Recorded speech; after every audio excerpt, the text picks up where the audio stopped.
Hello there, great person, and welcome back to Let's Dive into Warhammer 40k. Today we are going to deal with Night Lords, because they were pretty cool in the summary video I reacted to, and I can't wait to find out more about them. So content is a bit dry currently because I've got a lot of work to do, so I'm very sorry that I can't put out so much Warhammer content currently. But look out for more next week, and because I've got some more free time next week, and I will hopefully do more stuff then. Also, next SCP is coming soon, so if you want to still decide on what you want me to react to there, let me know. And also let me know what you want me to react to next in Warhammer 40k. Like, do you want me to watch the Bricky video? I will do a poll. Like the Bricky video with which army to choose, or Oculus Imperia, something that they do. So just let me know, but I've talked enough again, and let's just go and watch some Night Lords lore by Arbiter Iron today. And yeah, most of the videos I found were pretty short, like 10 minutes, so I don't know if I missed the video on them, and if I did, please let me know in the comments. I will look at deeper lore then later, but I just didn't find anything longer, and Iron was pretty cool last time with Lost Legions with his quotes, so he was probably going to do a good job. And we will get into it right now, and like this video if you like it, of course, and if you like my reaction, consider liking, subscribing to the channel to help me grow a bit, and yes, let's just go. So there he is, good old Ian. He's gonna tell me a lot of stuff again, a lot of cool stuff. Can't wait. He's such a cool dude. So subscribe to him as well if you like his content, because he's researching a lot, I feel, and he gives quotes and stuff, which makes it feel very immersive. So let's see what he has to say about the Night Lords Legion and the Horus Heresy Legion 8. So yeah, which one do you want me to do next? 1, 5, 16? I don't know. Let me know. Warhammer 40,000 are some of the most unsettling villains in the setting. Hundreds of self-serving warbands of traitor space marines preying on isolated worlds across the Imperium, descending from orbit to slaughter and terrorize for nothing more than their own pleasure. But this isn't some change that happened as the heresy unfolded. It was the same role they occupied right from the start, a role that was honed in service to the Emperor and the Imperium. Okay, yeah, I kind of remember a bit. Weren't they the weird ones that were almost Drukhari-like? We'll see. Cool intro. Very cool intro. Hi, welcome back to Heresy 101. In this little series, I'm going to go through the lore for each of Warhammer's Space Marine legions, particularly their origin in the grim days of the Horus Heresy. I'll take a look at where they are at the start of the heresy and how they got there, what happens to them during the heresy, and what made them what they are. Anyway, before I start, this video contains spoilers for the Horus Heresy Black Books and the Black Library novel series, and probably anything about to be released. At the end of the Great Crusade, as the Imperium's efforts started to turn away from conquest and towards administration, few legions occupied as precarious a position as the Night Lords. Since their inception as the 8th Legion, they've been the bloody hand of Imperial rule. Okay, so let me actually read this. The Crimson Suns were formed from the remnants of the 8th Legion's 9th Company. Okay, Crimson Suns, they apparently are from them. So this is after the heresy, I guess. Formation having suffered near total destruction during the pacification of the wasteland domain of Occitania. The Emperor and his beneficents offered the King of Occitania the rank of rogue trader and remission of execution. Okay, nice. Crimson Suns retained a degree of the Legion's early heraldry and fought as a coherent unit, serving alongside the rogue trader Gotha before returning to the Legion's fold.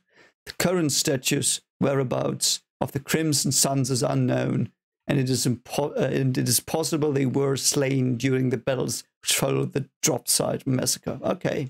Troops who made grim examples of traitors. Who are they? But as the Crusade moved on and the fatalistic influence of their Primarch and his homeworld made itself felt, any pretense at justice fell away, and before the heresy even broke out, they were a renegade legion in all but name. The history of the 8th Legion, like all the legions, starts during the unification wars on Terra in the 31st millennium. Earth at the time was a patchwork of warring states led by despots and dictators, scrabbling for what few resources the planet had left. Its cities, a selection of ancient hives built and rebuilt for thousands of years over the ruins of... Sorry, but this looks so cool. This looks so cool. It's like the Acropolis. Like, it looks Greek, and then this like industrial building like growing out of it. Like, what the frick is this? It's so cool. Love the design. Previous settlements. After 5,000 years of isolation and strife, the Emperor's armies forced peace with the threat of destruction, the Thunder Legions of the early Imperium either destroying those warlords that stood against them, or persuading them to swear fealty to the Emperor. When the Emperor started the Astartes project and the 20 legions started to slowly build their numbers, many legions took recruits from all across ancient Terra, from all of these cities. But it seemed that the Emperor had a plan for the 8th Legion. These ancient hives used their undercities as prisons. The warrens of linked tunnels and ruins underground were a convenient place to dispose of undesirables. And the prison sinks of Terra had become a lightless no man's land where only the most brutal of murderers had a chance of survival. But okay, so they basically had a prison society underground? That's pretty sick. And I mean, the way he's telling me this, I assume, and he's going to tell me that in a moment, I know, but I assume he's taking them for the 8th Legion? Interesting. As the years went on, it wasn't just prisoners that populated the sinks. Children were born down there who had never seen the sun, pale stalkers in the darkness, born killers who survived in whatever way they could. And so they produced 1,000 rakes or whatever the frick they are, and the creepy crawler, city of creepy crawlers that crawl around and eat you. Pale stalkers in the night. I like that. That reminds me of this one horror movie where the weird things live in the tunnel and they eat you and you have to sacrifice stuff to them. I think it was Midnight Meat Train, but I'm not sure. It was from these children that the 8th Legion was built. The gene seed of the missing 8th Primarch seemed to suit them well, if anything making them even paler. The new warriors of the 8th were serious, stoic, and humorless. Oh yeah, they were like vampires, towards I think. Moral absolutism. There were no shades of grey for the children of the Sinks, just right and wrong, justice or death, or both. And the Emperor seems to have used this. Unification was a messy business, and it wasn't unheard of for cities to swear fealty only to turn against the Imperium later, and it was these that the 8th was deployed against. A retribution force that descended on betrayers and made bloody examples of them. They were horrors, a threat hidden behind the open hand of the Imperium, and this... Okay, so they were absolute in the way that if the... So good for them was what the Emperor wanted. So if the Emperor wanted cities gone, they were gone. I like that. Okay, makes sense. Role as the bloody judgment of the Emperor, as the necessary evil, was adopted by them and taken along with them into the Great Crusade. Also nice. When the Legion was finally reunited with its Primarch, after almost 100 years of crusading, his adoptive homeworld, Nostramo, would initially seem eerily similar to the prison sinks that birthed the Legion itself. But its influence would force a subtle and unexpected change on the silent warriors of the 8th. Nostramo was a post-industrial world of smog and darkness. Previously a mining world, vast crevices had been dug into its surface, and around them sprawling cities climbed into the polluted skies. Yeah, that is so bad. I think when I reacted to the video where they were mentioned as well, the legions, that I said, yeah, planets that never have light is rare, but of course pollution makes sense. Also, if they're tidal locked, I guess they could have permanent darkness. But yeah, very, very bad. Like it's just pure darkness, and I mean it makes sense that they're so pale then, and they're like this vampiric weirdos. I don't know, but very cool concept. Like are there books about this world, Nostromo? Authority and government had long devolved into criminal organizations who styled themselves as a twisted, corrupt noble class. Yeah, this looks like a Drukhari, just a human Drukhari. Like, very cool design though. This is like this Batwing thing. Cool. Were as self-serving as the gangs who ran the streets. In the mines and factories which still turn the planet's wheels of industry, the gangs went by names that echoed with false authority. The Iron Overseers, the Hands of Keragado, the Sons of Toil. Slab-muscled and furnace-scarred, they walked the streets clanking with weaponry and reeking of murder, enforcing order that was little more than slavery. Oh, great. It was into this that the pod of the 8th Primarch, Comrade Kurz, landed. Comrade Scattered from Kurz. terror by a conspiracy and crashing deep into the sinks, the young Primarch survived alone, lurking in the depths, scavenging for scraps and eventually killing to stay alive. Though he kept away from the populace, through grisly meals, he absorbed the knowledge of the people of the city, the gangs, the slavery, and the ruling caste, and something spoke to him. He could have risen, probably quite easily, to rule the noble castes and the criminal organizations, but instead he embarked on a campaign of revenge against anyone he perceived as unjust, appearing from the dark to mutilate and murder, working... I'm sorry, he's Batman, he's the Batman that kills. That's so funny. So funny. I'm sorry, I because he was like everything up until now was this horror and oh god, and now he's like, I am vengeance, I am the knight. That's cool though. I like it. I like the design as well. Like, he looks very, very strong and powerful. And is this a person or is this a statue? I hope it's a statue. Otherwise, this person probably died horribly. So, from the bottom up, he became known to the population as the Night Haunter. He killed and mutilated until the streets fell quiet and his name was no longer a prayer for justice, but a plea of the fearful, and an entire world was cowed by sheer terror. When the city slept in silence and the sound of gunfire was a rare murmur, he went before the aristocracy and gave them a choice: kneel and follow his law, or be destroyed. The aristocracy of sin. He left that out. I don't know why. That's important. The aristocracy of sin. So he went into this night planet full of corruption and murder and gangs and just like Batman himself up to be the leader. That's so cool. That is so badass. What a cool dude. Cool. That's nice. When the Emperor came to Nostramo, by this point already halfway into the Crusade, he found a terrorized world. Kurz submitted to his rule as if resigned to his fate already. He was cursed with the gift of premonition, and it's possible he already knew what was in store. And as he departed alongside his new legion, Nostramo's slide back into lawlessness began. Initially, the integration of Primarch and Legion went incredibly smoothly. Nostraman was adopted as the language of the 8th, as were some of the gang rights and customs of the planet, and if anything, that drive to punish wrongdoers intensified amongst the Terrans that made up the Legion. However, as the 2nd century of the Crusade ground on, the Legion changed. The recruits supplied from Nostramo, ruled once again by the syndicates, were pulled from the bloodiest gutter gang members, and the character of the Legion changed from a stoic silence to the dark humour, casual cruelty and fatalism that would become its hallmark. The horrific terror and violence the 8th unleashed on their targets, the massacres and skinning pits, stopped being seen as a necessary lesson the 8th were forced to enact, but just the way they liked to fight. Oh god. That's interesting. That is so interesting.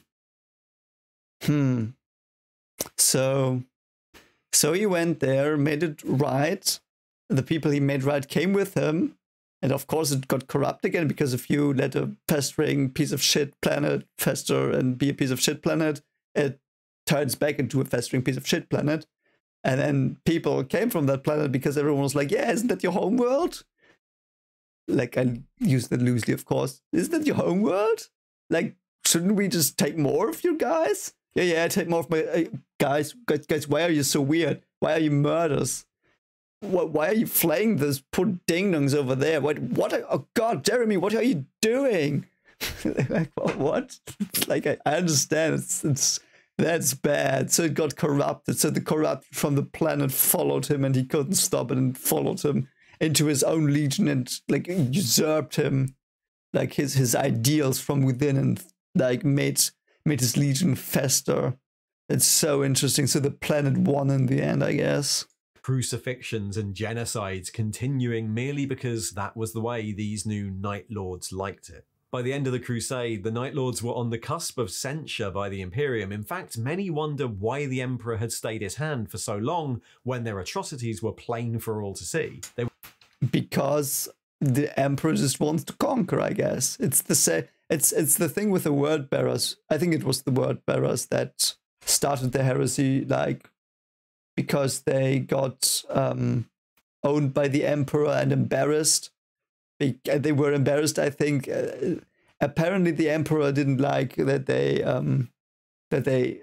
revered him as a literal god, so he didn't like that. That was the official version. But in the video I watched, who made the video?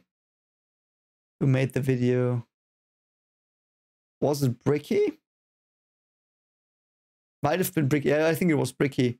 So he said that it might have also been because they were not effective. And these dudes are effective. Like, if you play your enemies, you beat them. So I guess that's why he didn't do anything. Because, yeah, that's interesting. They were barely trusted by the rest of the legions, often being seen as duplicitous or cowardly, willing to put other legions into the firing line to save themselves, and their Primarch, Kurz, was roundly disliked and seen as unstable, his only ally being Fulgrim of the Emperor's Children. In fact, the curse of premonition had started to drive him into madness. He saw bloody futures where all order and justice had broken down.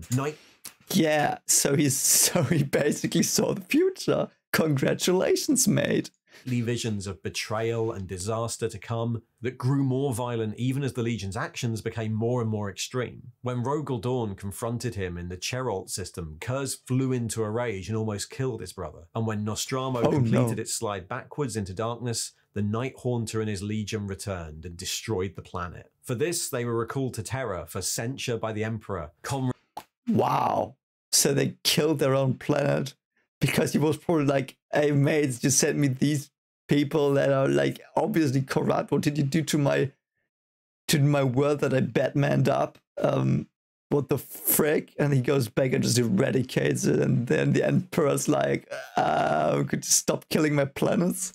Conrad, in his eyes, being unfairly criticized for exactly the actions the Eighth had been created to do at the start of the Crusade. But even after this, they teetered on the edge of sanction, fighting their own wars with no regard for the rest of the Great Crusade and proving impossible to rein in. It seems that by the time the heresy erupted, Conrad Kurz and his Legion had lost any dregs of faith in the Imperium and its Emperor, and their siding with Horus and his traitors merely provided them with an excuse to embrace a status many in the Imperium had already given them, that of the renegade. Oh no. At the start of the heresy, the Night Lord's strength was really hard to pin down. They'd been out of regular contact with Crusade High Command for so long. Estimates say between 90 and 120,000 legionnaires, but since they continued to recruit through the heresy and were long-term proponents of rapid gene seed acceleration, they could have been much larger than that, one of the biggest legions. Outwardly, they stuck close to the standard organization of a Space Marine Legion, dictated by the Principia Bellicosa,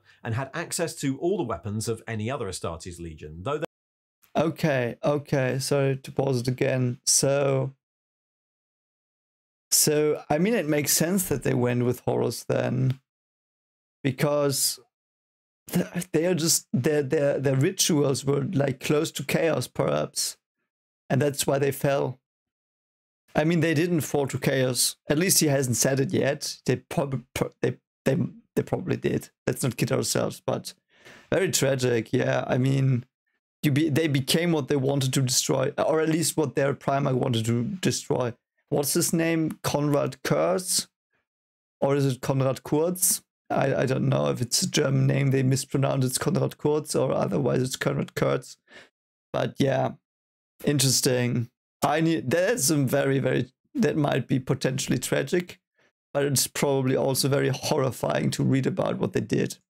They tended to field fewer breacher squads or siege elements compared to the others. The only obvious change was their tendency to use Nostramo nomenclature for their units, claw or talon used instead of squad, and the continued display of grisly trophies and mutilated remains of their enemies on their vehicles. Their tactics and methods of warfare differed significantly though, and the Night Lords continued to employ the terror tactics and psychological warfare they'd used since their inception. The most obvious outward sign of that was their specialist terror squads, but in truth, the whole Legion had a preference for rapid strike forces, drop pods and jump pack assault, sabotage and infiltration, as well as merciless hit and run tactics that many other legions saw as nothing more than cowardice. Oh, sorry. Behind all this lay the complex structure of Nostraman courtly society, which split the Legion into a series of petty rivalries that could easily turn to violence. An example of this at the highest level was the Chiroptera, the Night Haunter's personal court of his most useful sons. Membership gave the Legionnaire no official rank, but unofficially it would be unwise for a Night Lord officer to refuse a member's orders unless they wanted to end up impaled on the lightning claws of the Atremnatar, Kurz's personal enforcers. The many layers of courtly titles, the open rivalries, and the aloof nature of their lord meant the Night Lords could be a fractious legion with some... Yeah, so they basically are the thugs again they once were. Interesting, yeah. Some officers openly resenting or even hating their own Primarch, and the senior commanders often ruling through fear, threat, or the promise of favour rather than through bonds of loyalty. For the Night Lord's Legion, the Horus Heresy started during the drop site massacre on Istvan V. In fact, their first captain, Sevatar, was the first to declare the now famous cry, "Death to the false emperor." Along with the Word Bearers, Iron Warriors, and Alpha Legion, they were part of the second wave to assault Horus's forces and turned upon the loyalists of the first wave, cutting them down as they attempted to retreat, with Conrad Kurz fighting the 19th Legion Primarch Korax on the edges of the battle. Later, Kurz would take the 18th Primarch Vulcan prisoner, torturing him within a jail hulk attached to the Night Lord's fleet as they spread ruin and terror across the galaxy. But eventually their rampage came to a head on the Eastern Fringe during the Thramas Crusade, where they pinned down the Dark Angel's Legion with a series of attacks on Imperial worlds designed to prevent the Loyalists from massing and outflanking the War Master's push to terror. For 3 years they fought the Dark Angels, with Kurz and Lionel Johnson finally coming to blows on Sagwalsa, which resulted in Comrade Kurz being taken prisoner himself aboard the Dark Angel's flagship, and a large proportion of the 8th Legion deserting their lord and departing into the void. Would it be possible for him? We will hear where he ended up, but like if Lionel has something to do with his disappearance, he might show up again now as well, right? Kurz would eventually briefly escape confinement to cause terror during the Imperium Secundus project on Ultramar before fleeing into the Warp. The Night Lords, by this point hated by their Primarch and split into hundreds of warbands, would fight on terror during the siege. In fact, they were the first traitor legion to reach the walls fighting against the Blood Angels, but nowhere near in the numbers they once commanded as a legion. And they were some of the first to leave the siege to continue their reign of terror elsewhere. And that's the 8th Legion. Originally designed as a necessary evil, a sanctioned terror... Wait, so are they still around? I don't... like, what? So they assaulted the Emperor's fortress? And then they were like, you know what? We are running into a war. That's not fun. I want to massacre some people. Let's go to another planet and we don't care about this. And then they went. So what happened to them? Are they still there? And they're the Conrad guy, like Conrad, he disappeared into the warp. So can he just reappear randomly? That would be so cool. A weapon to put fear into the hearts of would-be rebels. Their initial purpose fell away when it was blended with the casual cruelty and sadistic violence of Nostramo, a world so dark even their Primarch could never escape it. As the Imperium grew, they became increasingly aware that it had no place left for them. And when the heresy erupted, they took the opportunity to revenge themselves on their former masters and then pursue their own ends. And that's where we find them in 40k, a host of independent warbands fighting the Long War, conducting terror raids into the Imperium and attempting to stay unaligned to any authority but themselves. Thanks for watching. Okay, so they are not with chaos. They're just A-bags that like to carry people. I mean, fine. Why not? It's pretty cool. Pretty cool. I like that. That's interesting. It's cool. I really like this thing with their home planet, that it corrupted them, made them like it's Batman's story gone wrong, and I know that might be too surface level a description, but it's interesting that the Primarchs started with great ideals and in the end got corrupted. Let me actually see what his name is, because I suspect it's a German name and they mispronounce it, but I might be, of course, wrong. Oh no, yeah, I'm wrong. Yeah, Curse, like the curse, Konrad Curse. Yeah, okay, Konrad Curse. Okay, it was Konrad Curse, not Kurz. Okay. Anyway, so very cool idea. They are probably very scary. I don't know. I think I got a lot about the Primarch already as well. So if you think I missed a lot about him here, tell me, then I will look up a video about just the Primarch, the Konrad Kurz. And otherwise, yeah, tell me what I should do next, what you would like me to do next. I like this. It's something I probably need to see more in action, because, yeah, they are doing terrible stuff. Of course they do, because of what happened to them, and it's basically a corrupted planet. It's a criminal, corrupted planet that destroyed honor and loyalty, and poisoned the minds or the mind of Konrad and his legions. And yeah, so they are just running around doing this stuff now. I really like the bat wings on their helmet as well. So yeah, that's it for today. Hope you liked it. If you did, as I said, please consider liking, subscribing, and yeah, I hope you have a great day, and hopefully see you soon. Bye.